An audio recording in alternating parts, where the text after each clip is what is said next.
Hello all, ഏവർക്കും PSC tips and ട്രിക്സിന്റെ പുതിയൊരു ക്ലാസ്സിലേക്ക് സ്വാഗതം. നമ്മുടെ ന്യൂ SRT സീരീസിലെ ഇന്നത്തെ ചാപ്റ്റർ എന്ന് പറയുന്നത് 6th സ്റ്റാൻഡേർഡിലെ സാമൂഹ്യ ശാസ്ത്രം ഭാഗം 1 ഒരു ചാപ്റ്റർ ആണ്. ചാപ്റ്ററിന്റെ പേര് സംസ്കാരവും സാംസ്കാരിക വൈവിധ്യങ്ങളും എന്നതാണ്. സംസ്കാരവും സാംസ്കാരിക വൈവിധ്യങ്ങളും പേര് സൂചിപ്പിക്കുന്നത് പോലെ തന്നെ സംസ്കാരത്തെയും സാംസ്കാരിക വൈവിധ്യങ്ങളെയും കുറിച്ച് തന്നെയാണ് ഈ ഒരു ചാപ്റ്ററിൽ നമ്മൾ പഠിക്കാനായിട്ട് പോകുന്നത്. ആദ്യം ഈ ഒരു ചാപ്റ്ററിന്റെ ഫസ്റ്റ് ഭാഗത്ത് തന്നിട്ടുള്ള എന്താന്ന് വെച്ചാൽ ഇന്ത്യയുടെ വൈവിധ്യത്തെ കുറിച്ചാണ്. നമ്മുടെ പ്രധാനമന്ത്രിയായ ജവഹർലാൽ നെഹ്റു ഇന്ത്യയെ കണ്ടെത്തൽ എന്ന ഒരു പുസ്തകത്തിൽ കൊടുത്തിട്ടുള്ള ഒരു ഭാഗമാണ് ഇവിടെ തന്നിട്ടുള്ളത്. അത് വായിക്കാം. ഇന്ത്യ പല നിറങ്ങളും ഭാഷകളും പാരമ്പര്യങ്ങളുമുള്ള രാജ്യമാണ്. വടക്ക് മഞ്ഞു മൂടിയ ഹിമാലയം മുതൽ തെക്ക് കടലോരങ്ങൾ വരെ ഓരോ പ്രദേശത്തിനും തനതായ സംസ്കാരമുണ്ട്. എണ്ണമറ്റ ഉത്സവങ്ങളുടെയും സംഗീതത്തിന്റെയും നാടാണ് നമ്മുടേത്. വ്യത്യസ്തങ്ങളായ നൃത്തരൂപങ്ങൾ ഓരോന്നും നമ്മുടെ ജനതയുടെ വ്യത്യസ്തമായ കഥകൾ പറയുന്നു. എന്നിരുന്നാലും ഈ വൈവിധ്യങ്ങൾക്കിടയിൽ മഹത് വ്യക്തികളായ ചിന്തകരുടെയും യോദ്ധാക്കളുടെയും ജീവകഥകളാൽ സമ്പന്നവും ശക്തവുമായ ഐക്യബോധം നാം പങ്കിടുന്നുണ്ട്. ഭിന്നതകളെ ഉൾക്കൊള്ളാനും വൈവിധ്യത്തിൽ ഐക്യം കണ്ടെത്താനുമുള്ള കഴിവിലാണ് ഇന്ത്യയുടെ ശക്തി കുടികൊള്ളുന്നത്. ഇന്ത്യയെ കണ്ടെത്തൽ എന്ന കൃതിയിലാണ് ജവഹർലാൽ നെഹ്റു ഈ വാക്കുകൾ ഉൾക്കൊള്ളിച്ചിട്ടുള്ളത്. 1946 ഈ ഒരു കൃതിയുള്ളത്. അപ്പൊ ഈ ഒരു കുറിപ്പിൽ പറഞ്ഞിരിക്കുന്നത് പോലെ ഇന്ത്യ വൈവിധ്യങ്ങൾ നിറഞ്ഞിട്ടുള്ള ഒരു രാജ്യമാണ്. എന്തൊക്കെ വൈവിധ്യങ്ങളാണ് ഇവിടെ സൂചിപ്പിച്ചിട്ടുള്ളത്? ഒന്ന് നമ്മൾ പറഞ്ഞ പോലെ ഭാഷയുണ്ട്. ഭാഷ, വേഷം, പാരമ്പര്യം, ഉത്സവങ്ങൾ, സംഗീതം, നൃത്തരൂപങ്ങൾ, പല പല നിറങ്ങൾ, അതുപോലെ വ്യത്യസ്ത കഥകൾ, ഭൂപ്രകൃതി. ഇവിടെ പറഞ്ഞില്ലേ ഹിമാലയം മുതൽ തെക്ക് കടലോരം വരെ അന്നിങ്ങനെയുള്ള രൂപത്തിലുള്ള ഭൂപ്രകൃതി. അത്തരത്തിൽ വിവിധങ്ങളായിട്ടുള്ള കാര്യങ്ങൾ കൊണ്ട് തന്നെ നമ്മുടെ രാജ്യം വൈവിധ്യങ്ങൾ നിറഞ്ഞതാണ്. പിന്നെ ഈ വരികൾ നോക്കിക്കേ, DD മലയാളത്തിലും മറ്റുമൊക്കെ നമ്മൾ ആഡുകളിലൊക്കെ കേട്ടിട്ട് നമുക്ക് പരിചിതമായിട്ടുള്ള ഒരു ഗാനമാണിത്. നാനത്വത്തിൽ ഏകത്വം എന്നൊരു ആശയം പ്രതിഫലിപ്പിക്കുന്ന രീതിയിലുള്ള ഒരു ഗാനമാണ്. എന്താണ്? വിവിധ ഭാഷകളിലെ വരികൾ കോർത്തിണക്കിയിട്ടുള്ള ഗാനമാണ്. എല്ലാ വരിയുടെ ആശയം ഒന്നാണെന്നുള്ളതാണ് ഇതിൻ്റെ ഒരു പ്രത്യേകത. ഇന്ത്യയുടെ ദേശീയ ഐക്യം ശക്തിപ്പെടുത്തുന്നതിനായി 1988 രചിക്കപ്പെട്ട മിലേ സുർ മേരാ തുമാര എന്ന് തുടങ്ങുന്ന ഗാനത്തിന്റെ ഏതാനും വരികളാണ് ഇതാ ഇവിടെ കൊടുത്തിട്ടുള്ളത്. നാനത്വത്തിൽ ഏകത്വം എന്ന ആശയം പ്രതിഫലിപ്പിക്കുന്ന വിവിധ ഭാഷകളിലെ വരികൾ കോർത്തിണക്കി തയ്യാറാക്കിയതാണ് ഈ ഒരു ഗാനം. വ്യത്യസ്ത നദികൾ ഒരൊറ്റ സമുദ്രത്തിൽ ലയിക്കുന്നത് പോലെ വ്യത്യസ്ത മനുഷ്യരും സംസ്കാരങ്ങളും ആശയങ്ങളും കൂടിച്ചേരുമ്പോൾ മനോഹരമായ ഒരുമയുണ്ടാകുന്നു എന്നതാണ് ഈ ഒരു ഗാനത്തിന്റെ സന്ദേശം എന്ന് പറയുന്നത്. വ്യത്യസ്ത മനുഷ്യരും സംസ്കാരങ്ങളും ആശയങ്ങളും ഒക്കെ കൂടിച്ചേരുമ്പോൾ മനോഹരമായ ഒരുമയുണ്ടാകുന്നു. ഈ ഒരു ഐക്യം വ്യക്തിതലത്തിൽ മാത്രമല്ല സാമൂഹിക തലത്തിലും പ്രധാനമാണ്. അപ്പൊ ഈ ഒരു ഗാനം എന്ന് പറയുന്നത് 1988 രചിക്കപ്പെട്ടതാണ്. നാനത്വത്തിൽ ഏകത്വം എന്നതാണ് മുന്നോട്ട് വെക്കുന്ന ആശയം. പിന്നീട് തന്നിട്ടുള്ളത് രാജസ്ഥാനിലെയും കേരളത്തിലെയും ആഘോഷങ്ങളിലും വേഷവിധാനങ്ങളിലുമുള്ള സാമ്യ വ്യത്യാസങ്ങളെ കുറിച്ച് മനസ്സിലാക്കുന്ന രീതിയിൽ റിധി എന്ന് പേരുള്ള ഒരു കുട്ടിയുടെ ഒരു നോട്ട് പോലെ, ഒരു സന്ദേശം പോലെയാണ്. രാജസ്ഥാനിൽ നിന്ന് തൊഴിലിനായി കേരളത്തിൽ വന്ന് സ്ഥിരതാമസമാക്കിയ ഒരു കുടുംബത്തിലെ അംഗമാണ് റിധി. അവരെഴുതിയിട്ടുള്ള ഒരു കുറിപ്പാണ്. പ്രിയപ്പെട്ട കൂട്ടുകാരെ, എന്തൊക്കെയുണ്ട് നമ്മുടെ സ്കൂളിലെ വിശേഷങ്ങൾ? ഹരിയാലി തീജ് ആഘോഷിക്കാനാണ് ഞാൻ എൻ്റെ നാട്ടിലേക്ക് വന്നത്. ശ്രാവണ മാസത്തിലാണ്, കേരളത്തിലെ ചിങ്ങമാസമാണ് ശ്രാവണ മാസത്തിലാണ് ഞങ്ങൾ തീജ് ആഘോഷിക്കാറുള്ളത്. കേരളത്തിൽ ഓണത്തിന് ഊഞ്ഞാലിടാറുണ്ടല്ലോ. തീജ് ആഘോഷിക്കുമ്പോൾ ഞങ്ങളും ഇവിടെ ഊഞ്ഞാലിടാറുണ്ട്. പുതുവസ്ത്രങ്ങൾ, മധുര പലഹാരങ്ങൾ, ബന്ധുവീടുകളിലേക്കുള്ള വിരുന്നുപോക്ക്, അങ്ങനെ ഒത്തിരി വിശേഷങ്ങൾ ഈ ആഘോഷത്തിന്റെ ഭാഗമായുണ്ട്. പുഷ്കർ മേളയും ഗജമേളയും ഞങ്ങൾ ആഘോഷിക്കാറുണ്ട്. ഇത്തരം ആഘോഷവേളകളിൽ പുരുഷന്മാർ തലപ്പാവും കോട്ടുമാണ് ധരിക്കാറുള്ളത്. സ്ത്രീകൾ പാവാടയും ചോളിയും ബ്ലൗസും സാരിയും ഒക്കെ ധരിക്കാറുണ്ട്. കൂടുതൽ വിശേഷങ്ങൾ ഇനി നേരിട്ട് പറയാം. ഓണത്തിന് മുന്നേ ഞാനങ്ങ് എത്തും. ഞങ്ങൾ പാകം ചെയ്ത ഇവിടുത്തെ സ്പെഷ്യൽ മധുര പലഹാരം നിങ്ങൾക്ക് എല്ലാവർക്കും കൊണ്ടുവരാം. അപ്പൊ ഇവിടെ പറഞ്ഞതിൽ പ്രകാരം നമുക്ക് എന്താണ് മനസ്സിലാക്കാൻ പറ്റുന്നത്? ഓണത്തോട് സാമ്യമുള്ള ഒരു രാജസ്ഥാനിലെ ഒരു ആഘോഷമാണ് ഈ തീജ് എന്ന് പറയുന്നത്. ഇവിടെ നമ്മുടെ കേരളത്തിൽ ഓണം ആഘോഷിക്കുന്ന ചിങ്ങമാസത്തിൽ തന്നെയാണ്, ശ്രാവണ മാസത്തിൽ തന്നെയാണ് രാജസ്ഥാനിൽ തീജ് എന്ന ആഘോഷം നടക്കുന്നത്. ഇവിടുത്തെ പോലെ തന്നെ ഊഞ്ഞാലിടുന്നു, പുതുവസ്ത്രം, മധുര പലഹാരങ്ങൾ, ബന്ധുവീടുകളിലേക്കുള്ള വിരുന്നുപോക്ക്, അതെല്ലാം തന്നെ ഈ ഒരു തീജ് ആഘോഷവുമായി ബന്ധപ്പെട്ടാണ് നടക്കുന്നത്. എന്നാൽ ഇവിടെ വ്യത്യാസമായിട്ട് കേരളത്തിൽ നിന്ന് വ്യത്യസ്തമായ ചില കാര്യങ്ങളും ഈ ഒരു ആഘോഷവുമായി ബന്ധപ്പെട്ട് നടക്കുന്നു. എന്തൊക്കെയാണ്? പുഷ്കർമേള, ഗജമേള തുടങ്ങിയ ആഘോഷങ്ങളുണ്ട്. ആഘോഷവേളയിലെ പുരുഷന്മാരുടെ വസ്ത്രം, അതുപോലെ സ്ത്രീകളുടെ വസ്ത്രം, ഇവയെല്ലാം തന്നെ എടുത്തു പറഞ്ഞിട്ടുണ്ട്. ഇവയെല്ലാം വ്യത്യസ്തങ്ങളായ ആശയങ്ങളാണ് എന്നുള്ളതാണ് ഇവിടുന്ന് നമുക്ക് മനസ്സിലാക്കാൻ കഴിയുന്നത്. അതായത് രാജസ്ഥാനിലെയും കേരളത്തിലെയും ഭക്ഷണം, വസ്ത്രം, ആചാരങ്ങൾ, ആഘോഷങ്ങൾ എന്നിവയിലെ ചില സാമ്യങ്ങളും നമ്മൾ കണ്ടു, വ്യത്യാസങ്ങളും നമ്മളിപ്പോൾ കണ്ടു. ഓരോ നാടിനും ഇത്തരത്തിൽ ധാരാളം സവിശേഷതകളുണ്ട് എന്നുള്ളതാണ് നമ്മൾ ഇവിടുന്ന് മനസ്സിലാക്കേണ്ടത്. ഓരോ നാട്ടിലെയും ആഘോഷങ്ങൾ, ഭാഷ, വേഷം, ഭക്ഷണം, കലാകായിക വിനോദങ്ങൾ, സ്മാരകങ്ങൾ തുടങ്ങിയവയൊക്കെ വ്യത്യസ്തമായുള്ളതാണ്. അതായത് സംസ്കാരം എന്നത് വ്യത്യാസമായി നിൽക്കുന്നു, നാട് എന്നൊരാശയം വ്യത്യാസമായി നിൽക്കുന്നു, അല്ലേ? അപ്പോൾ എന്താണ് സംസ്കാരം എന്നുള്ളതാണ് നമുക്ക് നോക്കേണ്ടത്. നമ്മുടെ ഭക്ഷണം, വേഷം, ഭാഷ തുടങ്ങിയവ ചേർന്നതാണ് നമ്മുടെ സംസ്കാരം രൂപപ്പെടുന്നത്. നമ്മുടെ ഭക്ഷണം, വേഷം, ഭാഷ തുടങ്ങിയവ ചേർന്നാണ് നമ്മുടെ സംസ്കാരം രൂപപ്പെട്ട് വരുന്നത്. നാം ചിന്തിക്കുകയും പ്രവർത്തിക്കുകയും ചെയ്യുന്ന രീതിയും സംസ്കാരത്തിന്റെ ഭാഗമായാണ് പറയുന്നത്. നാം എങ്ങനെ ചിന്തിക്കുന്നു, നാം എങ്ങനെ പ്രവർത്തിക്കുന്നു എന്നതൊക്കെ നമ്മുടെ സംസ്കാരത്തിന്റെ ഭാഗമാണ്. സമൂഹത്തിലെ അംഗങ്ങൾ എന്ന നിലയിൽ നമുക്ക് പരമ്പരാഗതമായി ലഭിക്കുന്നതാണ് സംസ്കാരം എന്ന് പറയുന്നത്. മനുഷ്യരുടെ എല്ലാ നേട്ടങ്ങളെയും ചേർത്ത് നമ്മൾ സംസ്കാരം എന്ന് പറയാറുണ്ട്. അതിൽ നമ്മുടെ ഭക്ഷണം, വേഷം, ഭാഷ എന്നിവ ഉൾക്കൊള്ളുന്നുണ്ട്. നാം എങ്ങനെ ചിന്തിക്കുന്നു, പ്രവർത്തിക്കുന്നു എന്നതും സംസ്കാരത്തിന്റെ ഭാഗമാണ്. ഒരു സമൂഹം, സോഷ്യൽ ഇൻസ്റ്റിറ്റ്യൂഷനിൽ നമ്മൾ ജീവിക്കുന്നത് കൊണ്ട് തന്നെ പരമ്പരാഗതമായി നമുക്ക് ലഭിക്കുന്ന ഒന്നാണ് സംസ്കാരം എന്ന് പറയുന്നത്. ഇതിൽ നമ്മുടെ എല്ലാവിധ നേട്ടങ്ങളും ഉൾക്കൊള്ളുന്നു എന്നുള്ളതാണ്.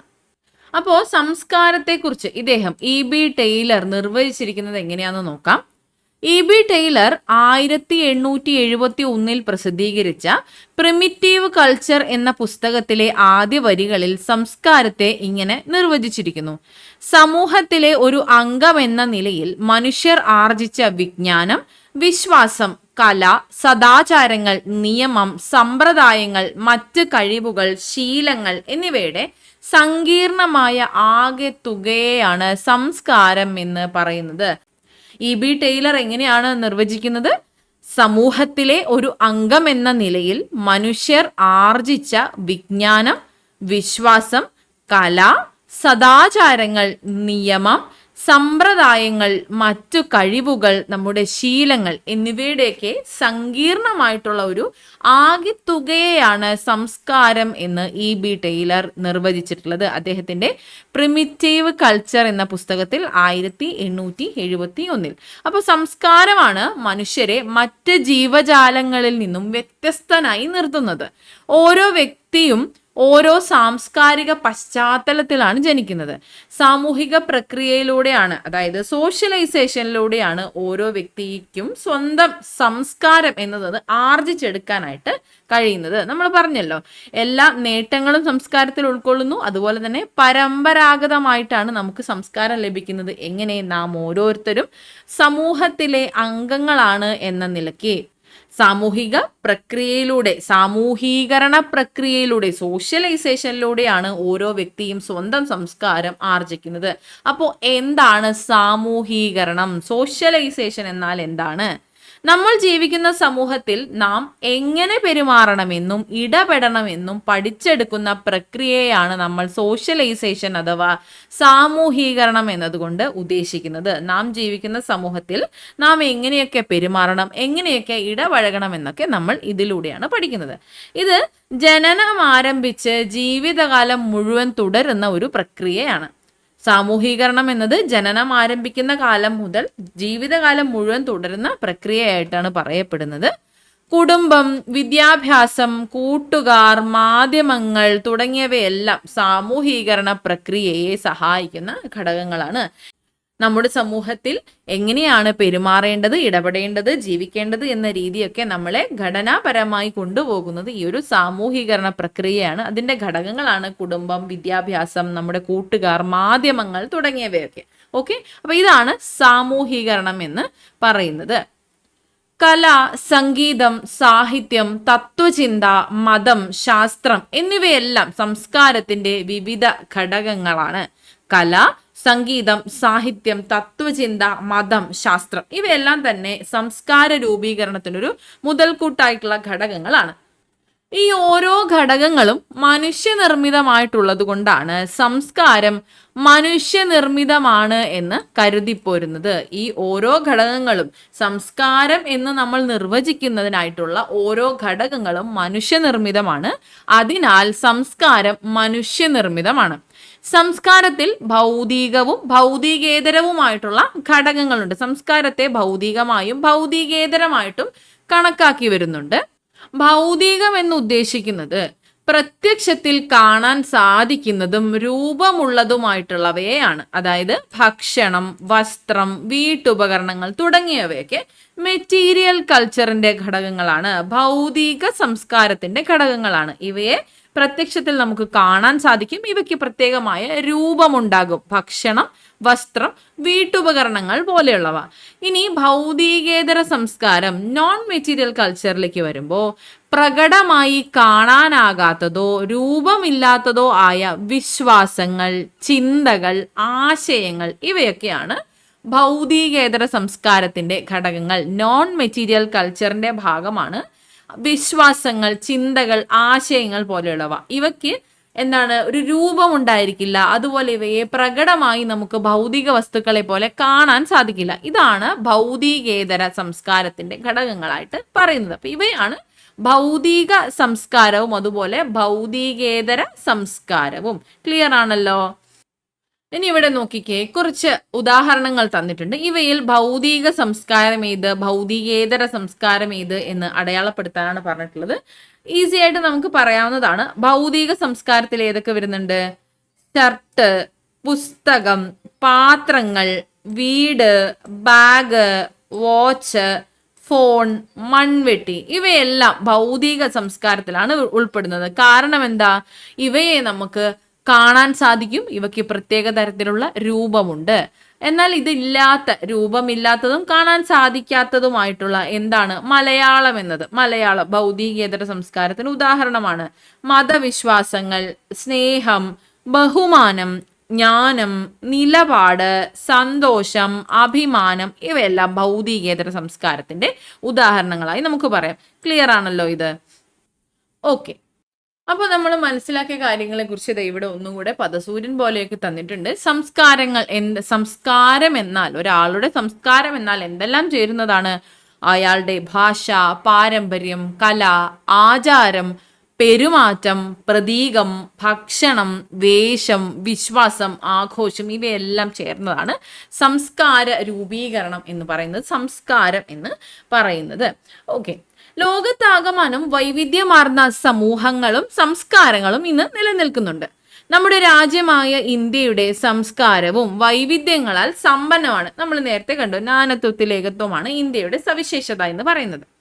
അനേകം മത, ജാതി, ഗോത്ര വൈവിധ്യങ്ങൾ നിലനിൽക്കുന്ന രാജ്യമാണ് നമ്മുടെ ഇന്ത്യ. ഓരോ വിഭാഗത്തിനും തനതായ പാരമ്പര്യവും സംസ്കാരവും ഉണ്ട്. അതുപോലെ തന്നെ വൈവിധ്യമാർന്ന ഭാഷകളും ഇന്ത്യയിൽ നിലനിൽക്കുന്നുണ്ട്. ഇതിനൊരു ഉദാഹരണമാണ് നമ്മുടെ ഇന്ത്യൻ കറൻസി എന്ന് പറയുന്നത്.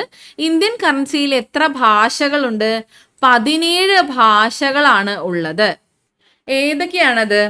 ആസാമീസ്, ബംഗാളി, ഗുജറാത്തി, കന്നഡ, കാശ്മീരി, കൊങ്കിണി, മലയാളം, മറാത്തി, നേപ്പാളി, ഒറിയ, പഞ്ചാബി, സംസ്കൃതം, തമിഴ്, തെലുങ്ക്, ഉറുദു, ഇംഗ്ലീഷ്, ഹിന്ദി ഇവയാണ് ആ 17 ഭാഷകൾ. നമ്മുടെ കറൻസിയിൽ ഉൾപ്പെടുത്തിയിട്ടുള്ള 17 ഭാഷകളാണ് ഇതൊക്കെ. ഇനി സംസ്കാരത്തിന്റെ സവിശേഷതകൾ. സംസ്കാരം പഠിച്ചെടുക്കുന്നതാണ്. Culture is learned. കേരളത്തിലെ പ്രധാന ആഘോഷങ്ങളിൽ ഒന്നാണ് ഓണം എന്ന് പറയുന്നത്. ഈ ഒരു ഓണം എന്ന ആശയം, നമ്മുടെ കേരളത്തിന്റെ പ്രധാന ആഘോഷമാണ് ഓണം എന്നതും ഓണം എന്നൊരു ആശയവും ഇത്തരത്തിലുള്ള കാര്യങ്ങളൊക്കെ നമ്മൾ എങ്ങനെയാ പഠിച്ചത്? നമ്മുടെ വീട്ടിൽ നിന്ന്, വിദ്യാലയത്തിൽ നിന്ന്, കൂട്ടുകാരിൽ നിന്ന്, നമ്മുടെ സമൂഹത്തിൽ നിന്ന്, അല്ലെ? സംസ്കാരം ജന്മസിദ്ധമായി ലഭിക്കുന്ന ഒന്നല്ല. കുടുംബം, വിദ്യാലയം, കൂട്ടുകാർ, സമൂഹം എന്നിവയുമായിട്ടുള്ള ഇടപെടലുകളിലൂടെ, നമ്മൾ നേരത്തെ പറഞ്ഞ സാമൂഹീകരണത്തിലൂടെ നടക്കുന്ന സാമൂഹീകരണ പ്രക്രിയ വഴിയാണ് നാം ഈ ഒരു സംസ്കാരം എന്നത് ആർജിച്ചെടുക്കുന്നത്. സാമൂഹീകരണ പ്രക്രിയ വഴി നാം ആർജിച്ചെടുക്കുന്ന ഒന്നാണ് സംസ്കാരം എന്നത്. മുതിർന്നവരെ ബഹുമാനിക്കുന്നത് എങ്ങനെയാണെന്ന് നാം കുടുംബത്തിൽ നിന്നാണ് പൊതുവെ പഠിക്കുന്നത്. സമൂഹത്തിൽ എങ്ങനെ പെരുമാറണം എന്നത് കുടുംബം, വിദ്യാലയം, കൂട്ടുകാർ, സമൂഹം എന്നിവിടങ്ങളിൽ നിന്നും നാം പഠിക്കുന്നുണ്ട്, അല്ലെ? നമ്മുടെ സമൂഹത്തിൽ എങ്ങനെയാണ് പെരുമാറേണ്ടത്, നമ്മുടെ മുതിർന്നവരോട്, നമ്മുടെ അധ്യാപകരോട്, അത്തരത്തിൽ എങ്ങനെയാണ് പെരുമാറ്റശീലങ്ങളും മറ്റും വരുന്നത് എന്ന് നമ്മൾ പൊതുവെ നമ്മുടെ വീടുകളിൽ നിന്ന് പഠിക്കും. പിന്നെ നമ്മുടെ വിദ്യാലയം, കൂട്ടുകാർ, സമൂഹത്തിൽ നിന്നൊക്കെ നമ്മൾ പഠിക്കും. സമൂഹത്തെയും വ്യക്തികളെയും രൂപപ്പെടുത്തുന്നതിൽ സംസ്കാരം പ്രധാന പങ്ക് വഹിക്കുന്നു. ഒരു വ്യക്തി സ്വന്തം സംസ്കാരത്തെക്കുറിച്ച് പഠിക്കുകയും അത് ശീലിക്കുകയും ചെയ്യുന്നതാണ് സ്വസംസ്കാരമാർജിക്കൽ, എൻകൾച്ചറേഷൻ എന്ന് പറയുന്നത്. ഒരു വ്യക്തി സ്വന്തം സംസ്കാരത്തെക്കുറിച്ച് പഠിക്കുകയും അത് ശീലിക്കുകയും ചെയ്യുന്നതിനെ സ്വസംസ്കാരം ആർജിക്കൽ എന്ന്, എൻകൾച്ചറേഷൻ എന്നാണ് പറയുന്നത്. അത്തരത്തിൽ നാം പഠിച്ചെടുത്ത സംസ്കാര രീതികൾ എന്തൊക്കെയാണ്? ഒന്ന് നമുക്ക് പറയാം, ദേശീയ ഗാനം ആലപിക്കുമ്പോൾ എഴുന്നേറ്റ് നിൽക്കുന്നത്, ബഹുമാനത്തോടെ, ദേശീയ ഗാനത്തോടുള്ള ബഹുമാനത്തോടെ നമ്മൾ എഴുന്നേറ്റ് നിൽക്കുന്നത്. ക്യൂ പാലിക്കുന്നത്, വിവിധ ഇടങ്ങളിൽ ക്യൂ പാലിക്കുന്നത് നമ്മുടെ ഒരു സംസ്കാരത്തിന്റെ ഭാഗമാണ്. അതുപോലെ അധ്യാപകരെയോ മുതിർന്നവരെയോ ഒക്കെ കാണുമ്പോൾ ബഹുമാനിക്കുന്നത്, കൈകൂപ്പുന്നതൊക്കെ ഇതിൽ നമുക്ക് പറയാവുന്നതാണ്. പൊതു ഇടങ്ങളിലൊക്കെ നമ്മൾ അവസരത്തിനായിട്ട് കാത്തു നിൽക്കില്ലേ, അതുമൊക്കെ നമ്മൾ പഠിച്ചെടുത്ത സംസ്കാര രീതികളിൽ ഉൾപ്പെടുന്നതാണ്. ഇനി സംസ്കാരം പങ്കുവെക്കുന്നതാണ്, കൾച്ചർ ഈസ് ഷെയർഡ്. ഇവിടെ എല്ലാം തന്നെ ഉദാഹരണം, ഓണം എന്നൊരു ഉദാഹരണം വെച്ചിട്ടാണ് പറഞ്ഞിട്ടുള്ളത്. പറഞ്ഞു പോവാം. സംസ്കാരം പങ്കുവെക്കുന്നതാണ് എന്ന് പറഞ്ഞു. എങ്ങനെയാണ് ഓണസദ്യയൊക്കെ കഴിക്കാറുള്ളത്? എങ്ങനെയാണ്? എല്ലാ വിഭാഗം ജനങ്ങളും ഒന്നിച്ചിരുന്നാണ് ഭക്ഷണം കഴിക്കുന്നത്. അവിടെ യാതൊരുവിധ വിവേചനമോ മറ്റോ ഇല്ല. അത് നമ്മുടെ സംസ്കാരത്തിന്റെ ഭാഗമാണ്. അതുപോലെ സന്തോഷം പങ്കുവെക്കുന്നത്, നാം എല്ലാവരും ഒന്നാണ് എന്നൊരു ബോധമുള്ളത്, ഒരുമയുടെയൊക്കെ കൂട്ടായ്മയുടെയൊക്കെ സന്ദേശം വരുന്നത്, ഇവയെല്ലാം തന്നെ നമ്മുടെ സംസ്കാരം പങ്കുവെക്കുന്നതിലൂടെ നമുക്ക് ലഭിക്കുന്നതാണ്. ഓണസദ്യ എന്നത് കേവലം ഭക്ഷണം മാത്രമല്ല, സമൂഹത്തിലെ നാനാതുറകളിലുള്ളവർ ഒത്തുചേരുന്ന അനുഭവം കൂടിയാണ് ഇത്. നിലത്തിരുന്ന് വാഴയിലയിൽ വിളമ്പിയ ഭക്ഷണം കഴിക്കുന്നത് പോലെ പൊതു പാരമ്പര്യങ്ങൾ ഓണത്തിന്റെ ഭാഗമാണ്. അത് ഐക്യബോധവും സാമൂഹിക പങ്കാളിത്തവും വളർത്തുന്നു. ഭക്ഷണത്തിലൂടെയും ആഘോഷ ചടങ്ങുകളിലൂടെയും സംസ്കാരം കൂട്ടായി സ്വീകരിക്കുകയും കൈമാറുകയും ചെയ്യുന്നു. ഇപ്രകാരം സമൂഹത്തിലെ അംഗങ്ങൾക്കിടയിൽ സംസ്കാരം പരസ്പരം പങ്കുവയ്ക്കപ്പെടുന്നു. ഭക്ഷണത്തിലൂടെയും ആഘോഷ ചടങ്ങുകളിലൂടെയും സംസ്കാരം നമ്മൾ കൂട്ടായി സ്വീകരിക്കുകയും അതുപോലെ കൈമാറുകയും പങ്കുവെക്കുകയും ചെയ്യുന്നു. ഇങ്ങനെയാണ് സമൂഹത്തിലെ അംഗങ്ങൾക്കിടയിൽ സംസ്കാരം പരസ്പരം പങ്കുവെക്കപ്പെടുന്നത്. ഇത്തരത്തിലുള്ള നമ്മുടെ സംസ്കാരം എന്ന് പറയുന്നത് ഒരു സിംബോളിക് ആയിട്ടുള്ള കാര്യമാണ്, പ്രതീകാത്മകമാണ്. സംസ്കാരം പ്രതീകാത്മകമാണ്. നമ്മുടെ ദേശീയതയെ പ്രതിനിധീകരിക്കുന്ന ചില പ്രതീകങ്ങൾ നമുക്കറിയാം. ദേശീയ ഗാനം, ദേശീയ പതാക, ദേശീയ പക്ഷി, നമ്മൾ നേരത്തെ പറഞ്ഞ പോലെ ദേശീയ മുദ്ര, ദേശീയ മൃഗം, ദേശീയ പുഷ്പം, ഇവയെല്ലാം തന്നെ എന്താണ്? നമ്മുടെ ദേശീയതയെ പ്രതിനിധീകരിക്കുന്ന പ്രതീകങ്ങളാണ്. ഇതാ ഇവിടെ പിക്ചറിൽ തന്നിട്ടുള്ളതുപോലെ ഇന്ത്യൻ ദേശീയതയുടെയും സംസ്കാരത്തിന്റെയും ചില പ്രതീകങ്ങളാണ് ഇത്. ദേശീയ മുദ്ര, ദേശീയ പക്ഷി, ദേശീയ ഗാനം, ദേശഭക്തി ഗാനം എന്നിവയൊക്കെ നമ്മളിൽ ഉണ്ടാക്കുന്ന ഒരു വികാരം എന്നത് ദേശീയതയാണ്. ദേശീയത ദേശസ്നേഹത്തെയും ദേശീയ ഐക്യത്തെയും പ്രതിനിധീകരിക്കുന്നുണ്ട്. അതായത് നാം എന്നൊരു പൊതുവികാരം ഉണ്ടാക്കുന്നുണ്ട്, ഐക്യം ഉണ്ടാക്കുന്നുണ്ട്, ഒരുമ എന്നൊരു ഐഡിയയാണ് നമുക്കിത് ഷെയർ ചെയ്ത് തരുന്നത്. ദേശീയതയാണ് നമുക്ക് കിട്ടുന്നത്. ദേശീയത എന്നത് ദേശസ്നേഹത്തെയും ദേശീയ ഐക്യത്തെയും പ്രതിനിധീകരിക്കുന്ന സിംബലാണ്, പ്രതീകമാണ്. ഇതുപോലെ ഭാഷ, ആംഗ്യങ്ങൾ, മുതിർന്നവരെയോ അതിഥികളെയോ കാണുമ്പോൾ കൈകൂപ്പുന്നത്, വസ്തുക്കൾ, സ്മാരകങ്ങൾ, മതചിഹ്നങ്ങൾ തുടങ്ങിയവയൊക്കെ പ്രതീകങ്ങൾ സംസ്കാരത്തെ സൂചിപ്പിക്കാനായി ഉപയോഗിക്കുന്നവയാണ്.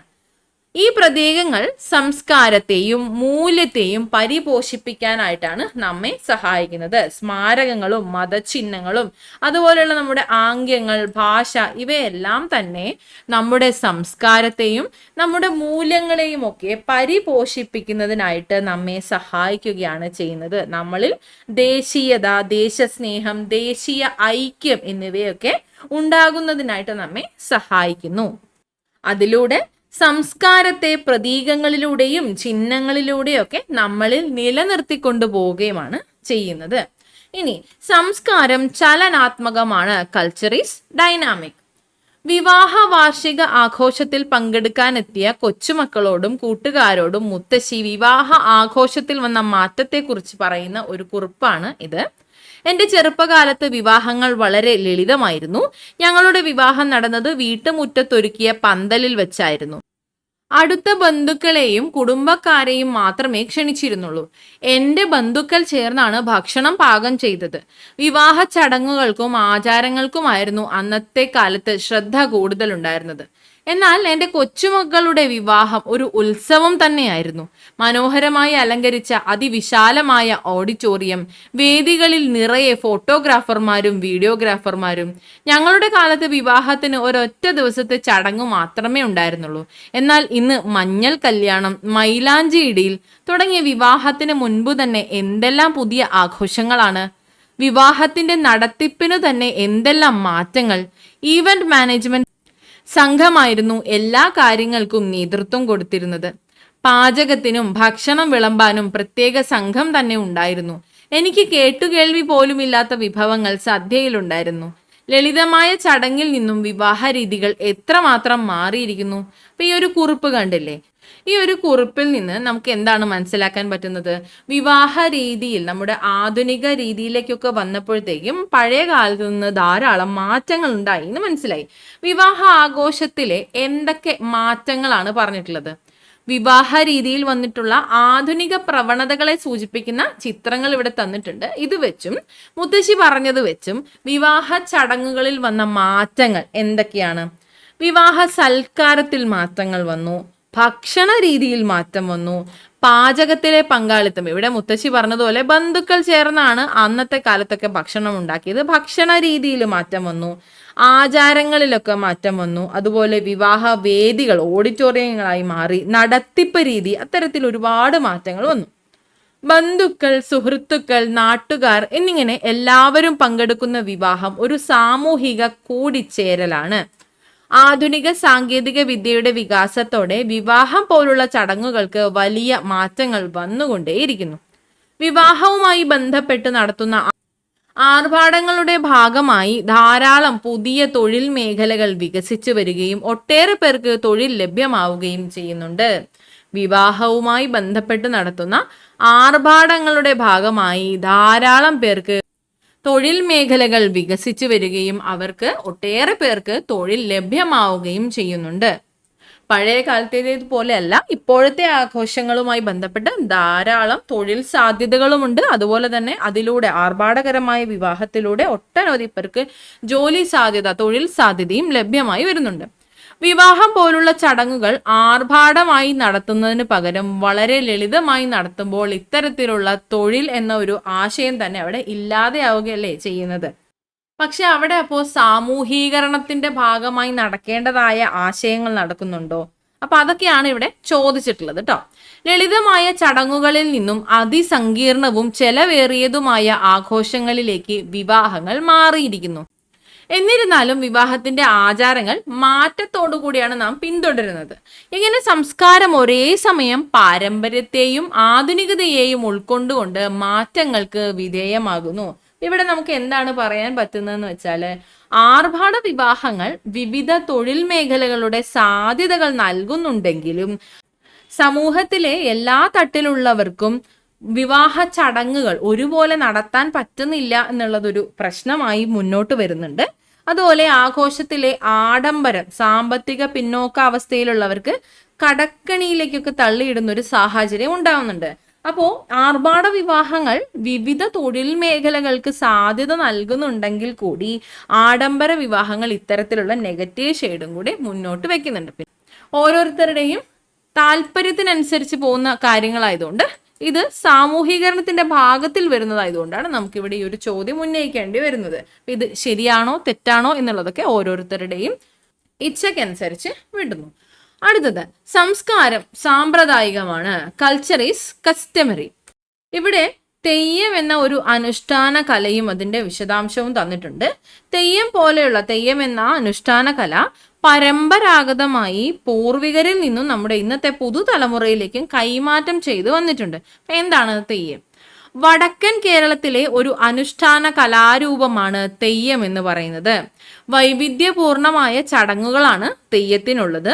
തെയ്യത്തിനുള്ള തീയതി നിശ്ചയിച്ച് തെയ്യം കെട്ടുന്നയാളെ കോലം കെട്ടാൻ ഏൽപ്പിക്കുന്ന ആദ്യത്തെ ചടങ്ങാണ് അടയാളം കൊടുക്കൽ എന്നത്. തെയ്യം കെട്ടുന്നയാളെ കോലം കെട്ടാൻ ഏൽപ്പിക്കുന്ന ആദ്യത്തെ ചടങ്ങാണ് അടയാളം കൊടുക്കൽ. തെയ്യം കെട്ടുന്നയാൾ 1 മുതൽ 7 ദിവസം വരെ വ്രതമെടുക്കാറുണ്ട്. വർഷത്തിൽ ഒരിക്കലാണ് കാവുകളിലും മറ്റും തെയ്യം കെട്ടിയാടുന്നത്. ആധുനിക കാലത്തും നിലനിൽക്കുന്ന തെയ്യം അനുഷ്ഠാനങ്ങളുടെയും തുടർച്ചയും സാംസ്കാരിക പൊലിമയും വിളിച്ചോതുന്ന ഗ്രാമ കാഴ്ചയാണ് എന്നാണ് പറയുന്നത്. അപ്പോൾ ഇവിടെ തെയ്യത്തിന്റെ അവതരണവുമായി ബന്ധപ്പെട്ട് ചില സമ്പ്രദായങ്ങളുണ്ട്. എന്തൊക്കെയാണ്? തീയതി നിശ്ചയിക്കുന്നുണ്ട്, അടയാളം കൊടുക്കലുണ്ട് എന്ന് പറയുന്നു. അതുപോലെ 1 മുതൽ 7 ദിവസം വരെയുള്ള വ്രതം എടുക്കുന്നുണ്ട്. വർഷത്തിൽ ഒരിക്കലാണ് കാവുകളിലും മറ്റും ഇത് സംഘടിപ്പിക്കുന്നത്. ഇതൊക്കെ ഒരു സമ്പ്രദായത്തിന്റെ ഭാഗമാണ്. തെയ്യം പോലെയുള്ള നിരവധി അനുഷ്ഠാന കലകൾ കേരളത്തിന്റെ സമ്പന്നമായ സാംസ്കാരിക പാരമ്പര്യത്തെ പ്രതിഫലിപ്പിക്കുന്നതാണ്. ഇതുപോലെ നമ്മുടെ സമൂഹത്തിൽ നിരവധി സമ്പ്രദായ രീതികൾ ഒക്കെ നിലനിൽക്കുന്നുണ്ട്. അവ പൂർവികരിൽ നിന്നും പുതുതലമുറയിലേക്ക് കൈമാറ്റം ചെയ്യപ്പെട്ട് വന്നിട്ടുള്ളതാണ്. അപ്പോൾ സംസ്കാരം എന്നത് പൂർവികരിൽ നിന്നും കൈമാറ്റം ചെയ്യപ്പെട്ടും നമ്മളിലേക്ക് എത്താം. ഇവിടെ തന്നിട്ടുള്ള ആക്ടിവിറ്റി നോക്കൂ. സൂചകങ്ങൾ സംസ്കാരത്തിന്റെ ഏത് സവിശേഷതയുമായി ബന്ധപ്പെട്ടതാണ് എന്ന് കണ്ടെത്തി ഇത് പൂർത്തിയാക്കാനാണ് പറഞ്ഞിട്ടുള്ളത്. സംസ്കാരം തന്നിട്ടുണ്ട്, അതുപോലെ ഇവിടെ സൂചകങ്ങളാണ് ഇവിടെ ചേർക്കേണ്ടത്. ഒന്നാമത് സാമ്പ്രദായികമാണ് എന്ന് പറഞ്ഞിട്ടുണ്ട്. എന്താണ് സാമ്പ്രദായികമായി നമ്മൾ പഠിച്ചത്? നമ്മൾ മുകളിൽ പഠിച്ചവയുമായി ബന്ധപ്പെട്ടാണ് ചോദിച്ചിട്ടുള്ളത്. പടയണിയുടെ ചടങ്ങുകൾ അത് സാമ്പ്രദായികമാണ്. ഇനി ചലനാത്മകമായിട്ടുള്ളത് എന്താണ്? ചലനാത്മകമായിട്ടുള്ളത് ഇവന്റ് മാനേജ്മെന്റ് ആണ്. ഇവന്റ് മാനേജ്മെന്റ് ചലനാത്മകമാണ്. അത്തപ്പൂക്കളം വരുന്നത് എന്താണ്? പഠിച്ചെടുക്കാവുന്ന സംസ്കാരത്തിന്റെ ഭാഗമാണ് അത്തപ്പൂക്കളം എന്നത്. ഇനി സമാധാനത്തെ സൂചിപ്പിക്കുന്ന വെള്ള നിറം, ഇതെന്താണ്? വെള്ള നിറം ഒരു പ്രതീകമാണ്. അപ്പൊ ഇത് പ്രതീകാത്മകമാണ്. സമാധാനത്തെ സൂചിപ്പിക്കുന്ന വെള്ള നിറം. എല്ലാ വിഭാഗം ജനങ്ങളും ഒത്തുചേർന്നാണ് ഓണസദ്യ കഴിക്കുന്നത് എന്ന് പറഞ്ഞു. അത് എന്താണ്? സംസ്കാരം. ഷെയർഡാണ്, പങ്കുവെക്കാവുന്നതാണ് എന്ന് നമ്മൾ പറഞ്ഞു. അതാണ് ഇത്. ക്ലിയർ ആണോ ഇത്? സാമ്പ്രദായികം എന്നത് പടയണിയുടെ ചടങ്ങുകൾ, സാമ്പ്രദായികമായിട്ട് പറയുന്നതാണ് പടയണിയുടെ ചടങ്ങുകൾ. ചലനാത്മകം എന്ന് പറഞ്ഞതിലാണ് നമ്മൾ ഇവന്റ് മാനേജ്മെന്റ് കണ്ടത്. അത്തപ്പൂക്കളം എന്നത് പഠിച്ചെടുക്കാവുന്ന തരത്തിലുള്ള ഒരു സംസ്കാരമാണ്. പ്രതീകാത്മകമാണ്. സമാധാനത്തെ സൂചിപ്പിക്കുന്ന വെള്ള നിറം എന്നത്. എല്ലാ വിഭാഗങ്ങളും ഒത്തുചേർന്ന് ഓണസദ്യ കഴിക്കുന്നത് സംസ്കാരം പങ്കുവെക്കുന്നതാണ് എന്ന് ആശയം അർത്ഥമാക്കുന്നതാണ്. ഇനി സാംസ്കാരിക മാറ്റങ്ങൾ. അപ്പൊ ഇത്രയും നേരം പഠിച്ചതിൽ നിന്ന് നമ്മൾ മനസ്സിലാക്കി സംസ്കാരം എന്നത് സാമൂഹീകരണത്തിലൂടെയും മറ്റും നമ്മൾ ആർജിച്ചെടുക്കുന്ന ഒന്നാണ്. ഇതിൽ സംസ്കാരങ്ങൾ എന്താണ്? പഠിച്ചെടുക്കാവുന്നതാണ്, അതുപോലെ പങ്കുവെക്കാവുന്നതാണ്, ചലനാത്മകമാണ്, പ്രതീകാത്മകമാണ്, ഇങ്ങനെയെല്ലാമാണ്. ഇവയെല്ലാം തന്നെ നമ്മുടെ ഒരു സവിശേഷതയായി കരുതാവുന്നതുമാണ്. സംസ്കാരം സാമ്പ്രദായികവുമാണ്. എന്നാൽ അതുപോലെ തന്നെ നമ്മൾ മനസ്സിലാക്കിയ മറ്റൊന്നാണ് എല്ലാ സമൂഹത്തിനും സംസ്കാരമുണ്ട് എന്നുള്ളത്. സമൂഹത്തിലെ അംഗങ്ങളുടെ വഴികാട്ടിയാണ് സംസ്കാരം. സംസ്കാരത്തിന്റെ ഘടകങ്ങൾ ഓരോ സമയത്തും മാറ്റങ്ങൾക്ക് വിധേയമായിക്കൊണ്ടേയിരിക്കുന്നുണ്ട്. പണ്ട് കാലത്തെ പോലെയല്ല വിവാഹ സൽക്കാരത്തിലും മറ്റും വന്ന മാറ്റങ്ങളും ഒക്കെ നമ്മൾ കണ്ടതാണ്. അപ്പൊ സംസ്കാരത്തിന്റെ ഘടകങ്ങൾ ഓരോ സമയത്തും മാറ്റങ്ങൾക്ക് വിധേയമാകുന്നു. നമ്മുടെ ഭക്ഷണ രീതിയിലും വസ്ത്രധാരണത്തിലും കുടുംബ ബന്ധത്തിലും വിദ്യാഭ്യാസത്തിലും വന്നിട്ടുള്ള മാറ്റങ്ങൾ ഇതിന് ഉദാഹരണമാണ്. ഭൗതികേതര സംസ്കാര ഘടകങ്ങളിൽ കാലാകാലങ്ങളിൽ ഉണ്ടാകുന്ന പരിവർത്തനത്തെയാണ് സാംസ്കാരിക മാറ്റം എന്നതുകൊണ്ട് അർത്ഥമാക്കുന്നത്. ഇപ്പൊ ഇതാണ് സാംസ്കാരിക മാറ്റം.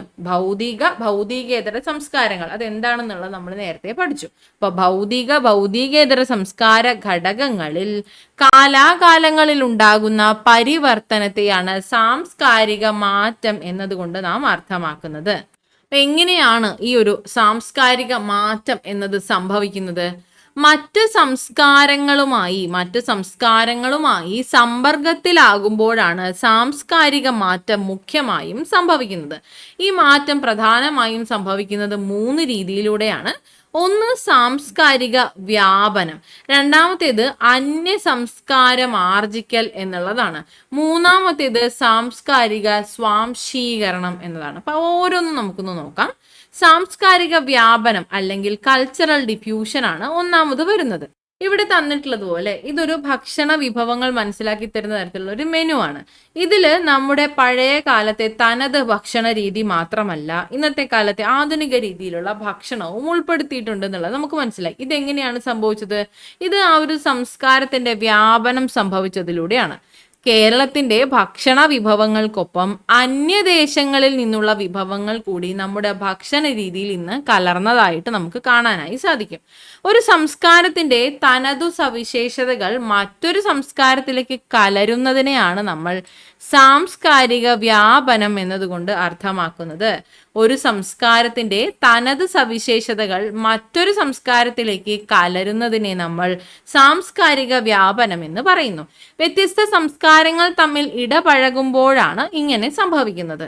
ഒരു സംസ്കാരത്തിൽ നിന്ന് മറ്റു സംസ്കാരങ്ങളിലേക്കും തിരിച്ചും ഈ വ്യാപനം സംഭവിക്കാം എന്നുള്ളതാണ്. കേരളത്തിൽ അതിഥി തൊഴിലാളികളുടെ എണ്ണം വർദ്ധിച്ചപ്പോൾ അവരുടെ ഭക്ഷണ വിഭവങ്ങൾ ഇവിടെയും സുലഭമായി നമുക്ക് ലഭിക്കാൻ തുടങ്ങി. അതായത് പാനിപൂരി, പനീർ ടിക്ക, ദാൽ മഖാനി പോലെയുള്ളവയൊക്കെ ഇതിന് ഉദാഹരണമായി നമുക്ക് പറയാം. ഇപ്പൊ ഇതൊക്കെ ധാരാളമായി സുലഭമായി നമ്മുടെ നാട്ടിൽ ലഭിക്കുന്ന ഇനങ്ങളാണ്. അത് എന്തുകൊണ്ടാണ്? മറ്റുള്ളവരുടെ അതിഥി തൊഴിലാളികളുടെയൊക്കെ ഒരു സംസ്കാരം അല്ലെങ്കിൽ ആ ഒരു ഭക്ഷണ രീതിയൊക്കെ നമ്മുടെ നാട്ടിൽ കലർന്നത് കൊണ്ടാണ്.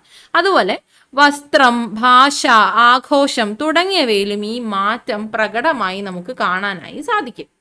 ഇത്തരത്തിൽ വിവിധ സംസ്കാരങ്ങൾ സൗഹൃദപൂർവ്വം ഇടപഴകുമ്പോഴാണ് സാംസ്കാരിക വ്യാപനം സംഭവിക്കുന്നത്. അപ്പോൾ ഇതാണ് സാംസ്കാരിക വ്യാപനം എന്ന് പറയുന്നത്. ഒരു സംസ്കാരത്തിന്റെ തനതു സവിശേഷതകൾ മറ്റൊരു സംസ്കാരത്തിലേക്ക് കലർന്നതിനെയാണ് നമ്മൾ സാംസ്കാരിക വ്യാപനം എന്നതുകൊണ്ട് ഉദ്ദേശിക്കുന്നത്. ഓക്കെ, രണ്ടാമത്തേതാണ് അന്യ സംസ്കാരം ആർജിക്കൽ. അതായത് സ്വന്തം സംസ്കാരം പഠിച്ചെടുക്കുന്നതോടൊപ്പം മറ്റൊരു സ്ഥലത്തെ സംസ്കാരം കൂടി പഠിച്ചെടുക്കുന്നതിനെയാണ് ഈ ഒരു വാക്കുകൊണ്ട് അന്യ സംസ്കാരം ആർജിക്കൽ എന്നതുകൊണ്ട് ഉദ്ദേശിക്കുന്നത്. അപ്പോൾ എന്താണ് സംഭവിക്കുന്നത്? മറ്റൊരു സംസ്കാരത്തിന്റെ സ്വാധീനം കൊണ്ട് സ്വന്തം സംസ്കാരത്തിൽ ഭാഗികമായ മാറ്റങ്ങൾ ഉണ്ടാകുന്നു. അതേസമയം സ്വന്തം സംസ്കാരത്തിന്റെ പല ഘടകങ്ങളും നിലനിർത്തുകയും ചെയ്യുന്നുണ്ട്. സ്വന്തം സംസ്കാരം നിലനിർത്തിക്കൊണ്ട് സ്വന്തം സംസ്കാരം നമ്മൾ പഠിച്ചെടുക്കുന്നതോടൊപ്പം തന്നെ മറ്റൊരു സ്ഥലത്തെ സംസ്കാരം കൂടെ നമ്മൾ പഠിച്ചെടുക്കുമ്പോൾ അതിനെയാണ് അന്യ സംസ്കാരം ആർജിക്കൽ എന്ന് പറയുന്നത്. അന്നേരം എന്ത് സംഭവിക്കുന്നു? സ്വന്തം സംസ്കാരത്തിൽ ഭാഗികമായ മാറ്റങ്ങൾ വരികയും പല ഘടകങ്ങളും നിലനിന്നു വരികയും അതേപോലെ മറ്റൊരു സംസ്കാരത്തിന്റെ സ്വാധീനം നമ്മളിൽ വരികയുമാണ് ചെയ്യുന്നത്. മൂന്നാമത്തെ ഘടകമാണ് സാംസ്കാരിക സ്വാംശീകരണം എന്നത്, കൾച്ചറൽ അസിമിലേഷൻ. ഇവിടെ ഒരു അനുഭവക്കുറിപ്പ് തന്നിട്ടുണ്ട്. കേരളത്തിൽ നിന്നും ഓസ്ട്രേലിയയിലേക്ക് 5 വർഷം മുൻപ് കുടിയേറിയവരാണ് വിനുവും കുടുംബവും. അവിടെ സ്ഥിരതാമസമായി 4 വർഷം കഴിഞ്ഞപ്പോൾ അവർക്ക് ഓസ്ട്രേലിയൻ പൗരത്വം ലഭിച്ചു. ആദ്യകാലങ്ങളിൽ അവിടുത്തെ കാലാവസ്ഥ, ഭാഷ, സാമൂഹിക രീതികൾ, ഭക്ഷണ രീതികൾ എന്നിവയോട് പൊരുത്തപ്പെടാൻ അവർക്ക് പ്രയാസമുണ്ടായിരുന്നു. ക്രമേണ അവർ ഓസ്ട്രേലിയൻ സാംസ്കാരിക രീതികളുമായി പൊരുത്തപ്പെട്ടു. ഓസ്ട്രേലിയൻ സാംസ്കാരിക രീതികളുമായി പൊരുത്തപ്പെടുകയും ചെയ്തു എന്നതാണ് ഇവിടെ കുറിപ്പിൽ തന്നിട്ടുള്ളത്. അപ്പൊ അവിടുത്തെ സംസ്കാരവുമായി ബന്ധപ്പെട്ട എന്തെല്ലാം ഘടകങ്ങളായിരിക്കും ആ ഒരു കുടുംബത്തിന് സ്വീകരിക്കേണ്ടി വന്നത്? അവിടുത്തെ വസ്ത്രധാരണം വ്യത്യാസപ്പെട്ടതായിരിക്കും, ഭക്ഷണ രീതി, വിദ്യാഭ്യാസ രീതി ഇവയെല്ലാം തന്നെ വ്യത്യാസപ്പെട്ടതായിരിക്കും. അവിടെ താമസിക്കുമ്പോൾ ക്രമേണ ഓസ്ട്രേലിയൻ സംസ്കാര രീതികളുമായി അവർ പൊരുത്തപ്പെടും. ഓസ്ട്രേലിയയിൽ ജീവിക്കുന്നതിനായി അവിടുത്തെ ഭാഷ, ഭക്ഷണ രീതികൾ തുടങ്ങിയവയൊക്കെ വിനുവിന് പഠിക്കേണ്ടതായി വന്നു. അങ്ങനെ കേരളീയനായ വിനു ഓസ്ട്രേലിയയുടെ സംസ്കാരത്തിലേക്ക് മാറാൻ നിർബന്ധിതനാവുകയാണ് ചെയ്യുന്നത്. ഇത്തരത്തിൽ ഒരു ജീവിത രീതിയും സംസ്കാരവും മറ്റൊരു ജീവിത രീതിയിലേക്ക്, പ്രബല സംസ്കാരത്തിലേക്കും ഡോമിനന്റ് കൾച്ചറിലേക്കും ആഗിരണം ചെയ്യപ്പെടാറുണ്ട്. ഇത്തരത്തിൽ ഒരു ജീവിത രീതിയും, അതായത് ആ കുട്ടി അവിടെ ഓസ്ട്രേലിയയിലേക്ക് മാറി താമസിക്കുകയും അവിടെ സ്ഥിര താമസമാക്കുകയും ചെയ്യുമ്പോഴാണ് ഇത്തരത്തിലൊരു സംസ്കാര മാറ്റം അവിടെ സംഭവിച്ചത്. അപ്പോൾ ജീവിത രീതിയും സംസ്കാരവും മറ്റൊരു ജീവിത രീതിയിലേക്കും പ്രബല സംസ്കാരത്തിലേക്കും ഡോമിനന്റ് കൾച്ചറിലേക്കും ആഗിരണം ചെയ്യപ്പെട്ടും കാണാറുണ്ട്. ഒരു സംസ്കാരം മറ്റൊരു സംസ്കാരത്തെ ഈ രീതിയിൽ കീഴ്പ്പെടുത്തുമ്പോഴാണ് സാംസ്കാരിക സ്വാംശീകരണം സംഭവിക്കുന്നത്. ഇവിടെ ഈ ഒരു സംസ്കാരം നമ്മുടെ സംസ്കാരത്തെ കീഴ്പ്പെടുത്തുകയാണ്. ഡോമിനന്റ് കൾച്ചറാണ്, അപ്പൊ നമ്മുടെ കൾച്ചറിനെ അത് കീഴ്പ്പെടുത്തുകയാണ് ചെയ്യുന്നത്. ഇതിനെയാണ് സാംസ്കാരിക സ്വാംശീകരണം എന്ന് പറയുന്നത്. ഇതിലൂടെ എന്ത് സംഭവിക്കുന്നു? ഒരു സംസ്കാരത്തിന്റെ തനത് പ്രത്യേകതകൾ അത് കീഴ്പ്പെടുത്തി പോകുമ്പോൾ നമ്മുടെ സംസ്കാരത്തിന്റെ തനത് പ്രത്യേകതകൾ ക്രമേണ നഷ്ടമാവുകയും മറ്റൊരു സംസ്കാരത്തിന്റെ രീതികൾ അതിന് പകരം നമ്മളിൽ വന്നു ചേരുകയുമാണ് ചെയ്യുന്നത്. ഓക്കെ, ക്ലിയർ ആണല്ലോ? അപ്പോൾ വ്യത്യസ്ത സംസ്കാരങ്ങൾ സമ്പർക്കത്തിൽ ഏർപ്പെടുമ്പോൾ സംഭവിക്കുന്ന സാംസ്കാരിക മാറ്റങ്ങളാണ് അന്യ സംസ്കാരം ആർജിക്കലും സാംസ്കാരിക സ്വാംശീകരണവും ഒക്കെ. എന്നാൽ ഒരു പ്രബല സംസ്കാരമായി വ്യക്തികൾ എങ്ങനെ പൊരുത്തപ്പെടുന്നു, അക്കോമഡേഷൻ എങ്ങനെയാണ് എന്നതിൽ ഇവ രണ്ടും വ്യത്യാസപ്പെട്ടിരിക്കുകയും ചെയ്യുന്നുണ്ട്. അതായത് ഇവിടെ പറഞ്ഞതുപോലെ സാംസ്കാരിക സ്വാംശീകരണവും അന്യ സംസ്കാരം ആർജിക്കലും രണ്ടും വ്യത്യസ്ത തരത്തിലാണുള്ളത്. എങ്കിൽ കൂടിയും ഇവ എന്താണ്? നമ്മുടെ സംസ്കാരങ്ങളിൽ മാറ്റം വരുത്തുന്നതിനുള്ള ഘടകങ്ങളായി മാറുകയാണ് ചെയ്യുന്നത്. ഒന്നുകൂടി വ്യക്തമായി മനസ്സിലാക്കി തരുന്ന തരത്തിലാണ് ഇവിടെ കൊടുത്തിട്ടുള്ളത്. ഋതിയുടെ കുടുംബം, നമ്മൾ നേരത്തെ പഠിച്ച രാജസ്ഥാനിൽ നിന്ന് വന്ന കുട്ടിയുടെ ആ ഒരു കുടുംബം കേരളത്തിൽ താമസമാണെങ്കിലും അവരുടെ സ്വന്തം സംസ്കാര രീതികൾ നിലനിർത്തിക്കൊണ്ട് തന്നെ കേരളത്തിലെ പ്രബല സംസ്കാരവുമായി അവർ പൊരുത്തപ്പെടുന്നു. അവിടെ വ്യക്തികളോ സംഘങ്ങളോ തങ്ങളുടെ സ്വന്തം സംസ്കാരത്തെ നിലനിർത്തിക്കൊണ്ട് തന്നെ പ്രബല സംസ്കാരവുമായി പൊരുത്തപ്പെടുന്നതാണ് ഇവിടെ കാണാൻ പറ്റുന്നത്. അതിനെയാണ് നമ്മൾ അന്യ സംസ്കാരം ആർജിക്കൽ എന്ന് പറയുന്നത്. അവിടെ അവരുടെ സ്വന്തം സംസ്കാരത്തിന് മാറ്റമൊന്നും സംഭവിക്കുന്നില്ല, അത് നിലനിർത്തിക്കൊണ്ട് തന്നെയാണ് മറ്റൊരു സംസ്കാരത്തെ അവർ ഉൾക്കൊള്ളുന്നത്. എന്നാൽ ഇവിടെ ഓസ്ട്രേലിയയിലെ കേസ് വരുമ്പോൾ എന്ത് സംഭവിക്കുന്നു? വിനുവും കുടുംബവും സ്വന്തം സംസ്കാര രീതികളിൽ നിന്നും മാറി ഓസ്ട്രേലിയയിലെ പ്രബല സംസ്കാര രീതികൾ സ്വാംശീകരിക്കുകയാണ് ചെയ്യുന്നത്. ഇവിടെ എന്താണ് വ്യത്യാസം? വ്യക്തികളോ സംഘങ്ങളോ പ്രബല സംസ്കാരത്തിലേക്ക് പൂർണ്ണമായും ആഗിരണം ചെയ്യപ്പെടുകയാണ് ചെയ്യുന്നത്. ഇതിനെയാണ് സാംസ്കാരിക സ്വാംശീകരണം എന്ന് പറയുന്നത്. ഇപ്പൊ ക്ലിയർ ആണല്ലോ? ഓക്കെ, അപ്പൊ നമ്മൾ ഇവിടെ എന്താണ് പൊതുവെ പറഞ്ഞു വന്നത്? സംസ്കാരങ്ങളുമായിട്ട് മറ്റു സംസ്കാരങ്ങൾ, നമ്മുടെ സംസ്കാരവുമായിട്ട് മറ്റു സംസ്കാരങ്ങളുടെ സമ്പർക്കം സംഭവിക്കുമ്പോൾ സാംസ്കാരിക മാറ്റം സംഭവിക്കുന്നു. ഏതൊക്കെ തരത്തിലാണെന്ന് പറഞ്ഞത്? 3 തരത്തിലാണെന്ന് നമ്മളിവിടെ പറഞ്ഞു. അപ്പൊ ഇത്തരത്തിലുള്ള സംസ്കാരങ്ങൾ എങ്ങനെയാണ് സംഭവിക്കുന്നത്? അന്യ സംസ്കാരം ആർജിക്കൽ, സാംസ്കാരിക സ്വാംശീകരണം, സാംസ്കാരിക വ്യാപനം എന്നിവയൊക്കെ സമൂഹത്തിലെ ആന്തരിക ഘടകങ്ങളുടെ ഇന്റേണൽ ഫാക്ടേഴ്സിന്റെ സ്വാധീനത്താലാണ് സംഭവിക്കുന്നത്. എന്നാൽ ഇന്റേണൽ ഫാക്ടേഴ്സ് മാത്രമല്ല, എക്സ്റ്റേണൽ ഫാക്ടേഴ്സും ബാഹ്യ ഘടകങ്ങളും ഈ ഒരു സാംസ്കാരിക മാറ്റത്തിന് കാരണമാകാറുണ്ട്. ഏതൊക്കെയാണ് ഈ ഒരു ബാഹ്യ സാംസ്കാരിക ഘടകങ്ങൾ? ബാഹ്യ ഘടകങ്ങൾ ഏതൊക്കെയാണ് വരുന്നത്?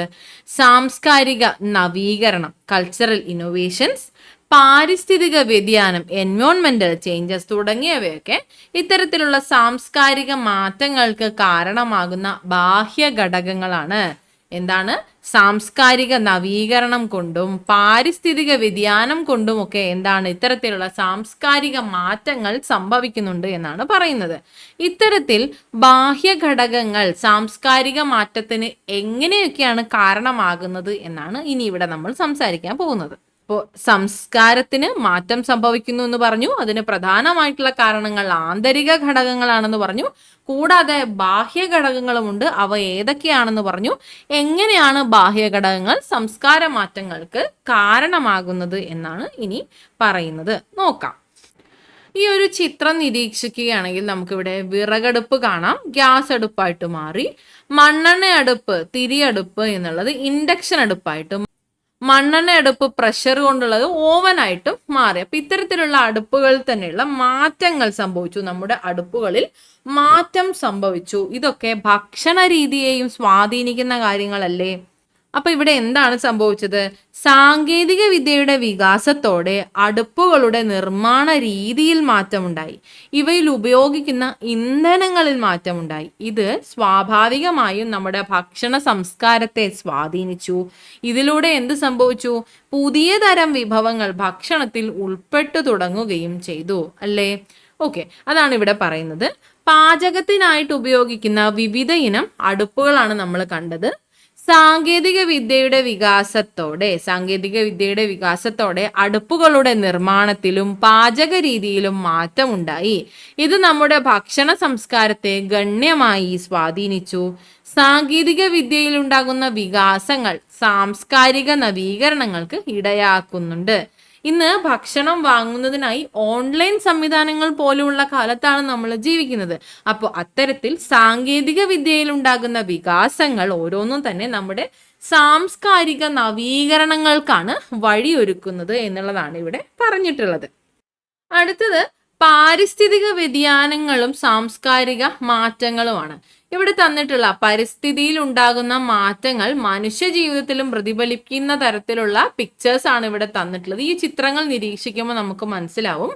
ഉരുൾപൊട്ടൽ, വരൾച്ച, പ്രളയം, ഉയരുന്ന സമുദ്ര ജലനിരപ്പ് തുടങ്ങിയവയൊക്കെ ജനങ്ങൾക്ക് അവരുടെ സ്വന്തം പ്രദേശത്ത് നിന്ന് മറ്റൊരിടത്തേക്ക് മാറി താമസിക്കേണ്ട സാഹചര്യം സൃഷ്ടിച്ചു കൊടുക്കുകയാണ് ചെയ്യുന്നത്. ഇത് അവരുടെ ദൈനംദിന ജീവിതത്തിൽ ഒട്ടേറെ മാറ്റങ്ങൾ ഉണ്ടാക്കുന്നു. ഇങ്ങനെ പ്രകൃതി ദുരന്തങ്ങൾ, കാലാവസ്ഥാ വ്യതിയാനം തുടങ്ങിയ പാരിസ്ഥിതിക ഘടകങ്ങൾ സാംസ്കാരിക മാറ്റത്തിന് കാരണമായി തീരുകയാണ് ചെയ്യുന്നത്. അപ്പോൾ പ്രകൃതി ദുരന്തങ്ങളും അതുപോലെ പാരിസ്ഥിതിക വ്യതിയാനങ്ങളും മറ്റുമൊക്കെ എങ്ങനെയാണ് സംസ്കാരത്തെ സ്വാധീനിക്കുന്നത് എന്ന് മനസ്സിലായില്ലേ? പാരിസ്ഥിതിക വ്യത്യാസങ്ങളും പ്രകൃതി ദുരന്തങ്ങളും കാലാവസ്ഥാ വ്യതിയാനവും ഒക്കെ സാംസ്കാരിക മാറ്റത്തിന് കാരണമാകുന്നു. നോക്കിക്കേ, സാംസ്കാരിക മാറ്റം എങ്ങനെയൊക്കെയാണ്? ആന്തരിക ഘടകമുണ്ട്, ബാഹ്യ ഘടകമുണ്ട് എന്ന് നമ്മൾ പറഞ്ഞു. ആന്തരിക ഘടകങ്ങൾ ഏതൊക്കെയാണ്? സാംസ്കാരിക വ്യാപനം, അന്യ സംസ്കാരം ആർജിക്കൽ, സാംസ്കാരിക സ്വാംശീകരണം എന്നിവയാണ് ആന്തരിക ഘടകങ്ങളിൽ ഉൾപ്പെടുന്നത്. അതേസമയം ബാഹ്യ ഘടകങ്ങളിൽ സാംസ്കാരിക നവീകരണം, പാരിസ്ഥിതിക വ്യതിയാനം എന്നിവയാണ് ഉൾപ്പെടുന്നത്. ഇത് ക്ലിയർ ആണല്ലോ? നമ്മളിപ്പോൾ ഇതെല്ലാം ഡീറ്റെയിൽ ആയിട്ട് കണ്ടു. അപ്പൊ ഇത്രയും കാര്യങ്ങളാണ് ഈ ഒരു ചാപ്റ്ററിൽ ഉൾപ്പെടുത്തിയിട്ടുള്ളത്.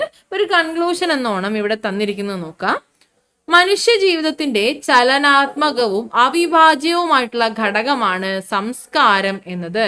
സംസ്കാരം ഒരു സമൂഹത്തെ രൂപപ്പെടുത്തുന്നതാണ്. വിവിധ സംസ്കാരത്തിലുള്ള ജനവിഭാഗങ്ങൾ ഒന്നിച്ച് ജീവിക്കുന്നതാണ് സാമൂഹിക ജീവിതത്തിന്റെ സൗന്ദര്യം എന്ന് പറയുന്നതും നന്മയും.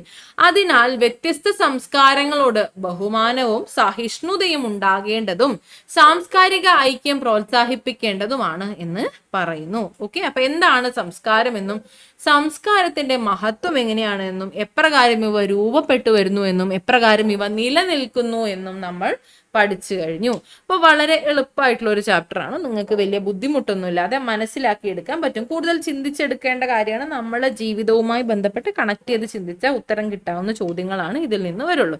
ഓക്കെ, അപ്പോൾ എളുപ്പത്തിലുള്ള ഒരു ചാപ്റ്ററാണ്. എല്ലാവർക്കും ഇത് ക്ലിയർ ആയിട്ട് മനസ്സിലായി എന്ന് വിശ്വസിക്കുന്നു.